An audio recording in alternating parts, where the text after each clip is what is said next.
Business start करने जा रहा था। तो अब मैं अपने ट्रक को लेके शहर में घूम रहा था और इस तलाश में था कि मुझे कोई ना कोई काम करने के लिए मिल जाएगा। मैंने कुछ ट्रांसपोर्ट वालों से बात तो की थी, लेकिन उनके पास वैकेंसी अवेलेबल ना होने की वजह से मुझे खुद ही नौकरी ढूंढने निकलना पड़ा। मैंने आज से पहले ट्रक कभी नहीं चलाया था, इसलिए शुरुआत में मुझे ट्रक चलाने में थोड़ी सी तो मुश्किल हो रही थी। थोड़ी देर तक इसे चलाने के बाद मेरा हाथ इसके ऊपर अच्छे से बैठ गया था और साथ ही साथ मैं उस बंदे को भी ढूंढ रहा था जिस बंदे ने मेरी टार्जन खरीदी है। लेकिन पूरा शहर ढूंढने के बाद भी टार्जन का कोई अता पता नहीं था। और फिर जब मैं नई बस्ती से गुजर रहा था तभी मेरी नजर लेफ्ट की तरफ जाती है और मुझे दिखाई देता है मेरा कैंपर वाला दोस्त जो किसी से बात कर रहा था। उसे देखते ही मैं अपना ट्रक साइड में लगा के रोक देता हूँ और मुझे पता चलता है कि वो तो कुछ सीरियस बात कर रहा है। अब ये जानने के लिए कि सब ठीक है या नहीं, मैंने अपने ट्रक को साइड में लगाया और पार्क कर दिया। इसके बाद मैं अपने ट्रक से उतरा और फटाफट भागते हुए अपने दोस्त के पास पहुंच गया और फिर मैं अपने दोस्त से पूछने लगता हूँ कि क्या हुआ भाई, सब ठीक तो है ना? तो वो मुझे बोलने लगता है, अरे भाई अब तुझे मैं क्या बताऊं, मुझे ये सारे के सारे बॉक्सेस को आज के दिन सत्तू सुपारी की फैक्ट्री में डिलीवर करना था, लेकिन मेरे कैंपर के इंजन ने आज जवाब दे दिया और उसकी सर्विसिंग बहुत जरूरी है। अरे भाई ये सब बातें नहीं चलेंगे, तूने बोला था काम आज होगा तो होगा, आज के आज ये सारे के सारे बॉक्सेस डिलीवर कर वरना तेरी नौकरी जाएंगी। साहब ऐसा मत करो, सच में मेरा कैंपर का इंजन खराब हो गया है। मारे को इससे क्या, हमारा काम आज ही होना चाहिए।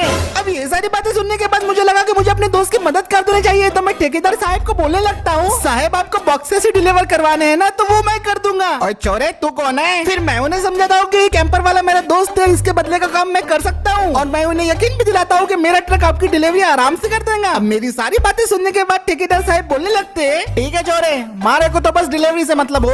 अब ठेकेदार साहब की ये बात सुन के मैं बहुत खुश हो गया था, इससे तो मेरे दोस्त की मदद हो ही जाएंगी, लेकिन साथ ही साथ मुझे ट्रांसपोर्ट सर्विस का थोड़ा एक्सपीरियंस भी मिल जाएगा। वाह भाई, एक तीर से दो निशान है। फिर उसके बाद ठेकेदार साहब मुझे डिलीवरी की सारी डिटेल्स और लोकेशन बता देते हैं और उन्होंने ये भी बताया कि सामान पे नजर रखने के लिए अल्ताफ मेरे साथ आएगा और फिर उसके बाद वो वहाँ से चले जाते हैं। उनके जाने के बाद मेरा कैंपर वाला दोस्त मुझे शुक्रिया कहता है और बोलता है कि तूने तो आज मुझे बचा ही लिया। और फिर वो मुझे बोलने लगता है, चलो भाई मुझे अभी से सर्विस कराने के लिए गैरेज में देना पड़ेगा। और फिर मेरा दोस्त अपने कैंपर में बैठता है, उसे स्टार्ट करके वहाँ से निकल जाता है। अब वो तो चला गया था अपने कैंपर की सर्विस कराने के लिए, लेकिन मेरा काम अब यहाँ से शुरू होता है। सबसे पहले ये ढेर सारे बॉक्सेस को मुझे अपने ट्रक के अंदर लोड करना था और लगभग 10 मिनट मेहनत करने के बाद फाइनली हमने सारे के सारे बॉक्सेस को अपने ट्रक के अंदर लोड कर दिया। अब मैं ट्रक के अंदर बैठ गया था और अल्ताफ सामान का ध्यान रखने के लिए ट्रक के ऊपर बैठ गया था और अब बारी थी डिलीवरी करने की, तो मैं फुल रफ्तार से एक्सेलरेटर दबा देता हूँ।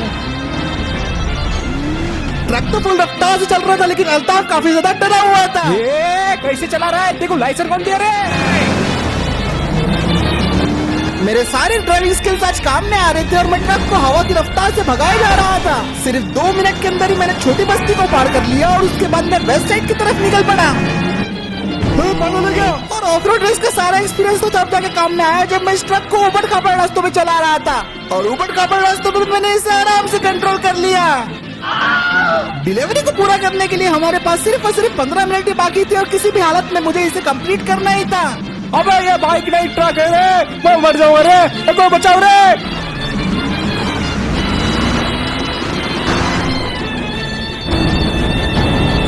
और फाइनली हम आधा घंटा सफर करने के बाद आखिरकार अपनी मंजिल की तरफ पहुंच गए थे। फिर मैंने अपने ट्रक को गोडाउन की तरफ मोड़ दिया और गोडाउन की तरफ रास्ता काफी ज्यादा ऊबड़ खाबड़ था। 200 मीटर और चलने के बाद फाइनली हम सत्तू सुपारी की फैक्ट्री वाली साइड के ऊपर पहुंच गए थे। फिर मैंने ट्रक को रिवर्स किया और पार्किंग में लगा दिया और इसी के साथ मेरी पहली डिलीवरी सक्सेसफुली कंप्लीट हो गई थी। फिर अल्ताफ ट्रक से उतरा और मुझे बोलने लगता है, अरे तू पागल है क्या रे, ऐसा ट्रक कौन चलाता है रे? मैं गिरने वाला था, 2 मिनट और ऊपर रहता ना मेरी जान चल जाती। अल्ताफ की बात सुन के मैं बोलता हूँ कि डिलीवरी टाइम पे करना जरूरी था, इसलिए मैंने ऐसे चलाया। लेकिन फिर अल्ताफ कुछ ऐसा बोलता है जो मैंने एक्सपेक्ट नहीं किया था।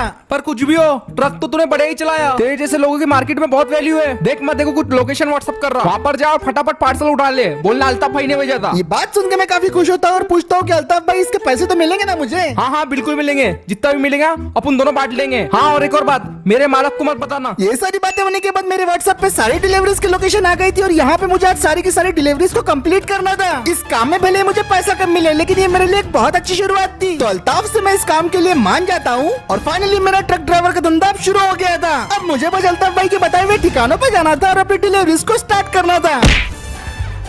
अरे बेटा, मेरी मछलियों को चांदी चौक पहुंचाना है, क्या तुम पहुंचा सकते हो? बिल्कुल हो जाएंगी, बस अब एडवांस पेमेंट कर दो। यार मेरे जिम के सामान को गोकुल गली पहुंचा दे। ये तो 10 मिनट में ही हो जाएगा, अभी पहुंचाता हूँ। बेटा दहेज का सामान है, जल्दी बल्लाशा पहुंचा दे। फिक्र मत कीजिए अंकल, दहेज का सामान है तो मैं तो अच्छे से ही लेके जाऊंगा। अरे भाई मेरे घर का सलाब गिर रहा है, जल्दी से ये रेती चमड़टी पहुंचा दे। पर ये रेती तो आपकी नहीं है, आप तो रेती चुरा रहे हो। अबे वो छोड़ मत, तेरे को दुगना पैसा दे रहा ना। ठीक है, काम हो जाएगा। बेटा ये मुर्गिया रिजवान भाई की दुकान में पहुंचा दे। ओके, मैं चला रहा था चौक में।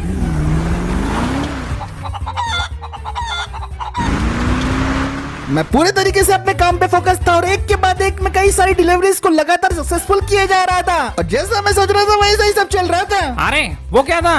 मुझे उस ट्रक का ड्राइवर की जाना पहचाना लगा। मुझे नहीं पता। मैंने सोचा नहीं था कि धंधे के पहले ही दिन मुझे इतने सारे ऑर्डर्स आना शुरू हो जाएंगे। मुझे तो कई बार कई शोरूम से भी ऑफर आने लग गए थे। वो लोग चाह रहे थे कि मैं उनकी बाइक्स को इधर से उधर ट्रांसपोर्ट करूं। ऐसी कोई चीज नहीं थी जिसे ट्रांसपोर्ट करने के लिए कॉल मुझे नहीं आ रहा था। मैंने पूरे दिन में 30+ डिलीवरीज कर दी थी और उसी के साथ साथ मुझे और भी ज्यादा ऑर्डर्स आने लग गए थे। पत्थर हो या फर्नीचर, मेरा ये ट्रक सब कुछ हैंडल कर पा रहा था और मुझे ये अभी तक की सबसे बेस्ट इन्वेस्टमेंट लग रही थी। और खतरनाक से खतरनाक रास्तों पे मेरा ये ट्रक मुझे बहुत अच्छे से हैंडलिंग और कंट्रोल प्रोवाइड कर रहा था। मैंने खदानों में भी बड़े बड़े पत्थरों की डिलीवरी कर दी। साहब पत्थर आ गए। और ये सब कब था? मैं तो बारातियों को भी शादी में छोड़ने का काम कर रहा था। अरे यार ये श्रीमिक भवन कब आएगा? इस पूरे दिन में मैंने 3 से ज्यादा शादियों में बारातियों को पहुंचाया और फाइनली फिर आज का दिन खत्म हो गया। अब दिन खत्म होने के बाद फाइनली मैं अपने घर में आ गया था और इतना सारा काम करने के बाद मैंने अच्छा खासा पैसा जमा लिया था। मैंने अपने सारे कमाए हुए पैसे को बिस्तर पे फैला दिया था क्योंकि बहुत दिन से नोटों की गर्मी मैंने महसूस नहीं की थी। इस ट्रक वाले बिजनेस से तो मुझे एक ही बात पता चल गई थी कि इस बिजनेस में काफी ज्यादा पोटेंशियल है और अब मुझे बहुत सारे लोगों को हायर करना था ताकि मैं एक ट्रक की एजेंसी बना सकूं। मैं इस शहर का सबसे बड़ा ट्रांसपोर्ट बिजनेस की शुरुआत करने जा रहा था, लेकिन मुझे क्या पता था कि मेरे पीछे कुछ और ही चल रहा है।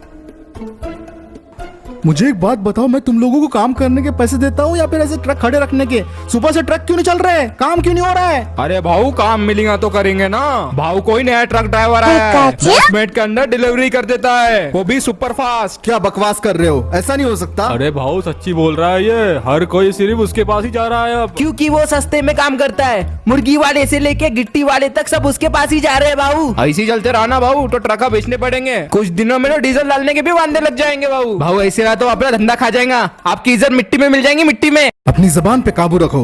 तुम लोग शायद नहीं जानते कि जो मेरी इज्जत को मिट्टी में मिलाने की कोशिश करता है मैं उसे ही मिट्टी में मिला देता हूँ। देखना पड़ेगा कि आखिर ये कौन है। वो जानता नहीं शायद से जब्बार भाई का राज इस शहर में चलता है। मेरा धंधा खत्म करने चला है ना, पर वो खुद कब खत्म हो जाएगा ये उसे पता ही नहीं चलेगा। भाऊ वो रस्सी है क्या? ये क्या है? ये क्या है? अरे भाई देखन दो, लगता है नल का पाइप है। अबे फिर ये क्या हल रहा है? अरे ये तो अजगर है, साला मच्छी के तालाब की तरफ से कौन आ रहा है? अरे भगा, उसे ये मुझे घूम रहा है। तो इसी के साथ आज का वीडियो यहीं पे खत्म करते हैं। वीडियो पसंद आया तो लाइक शेयर सब्सक्राइब जरूर कर देना। 10,000 लाइक कंप्लीट होते हैं इस वीडियो का अगला पार्ट हो जाएगा और मैं मिलता हूँ आपसे अगले वीडियो में।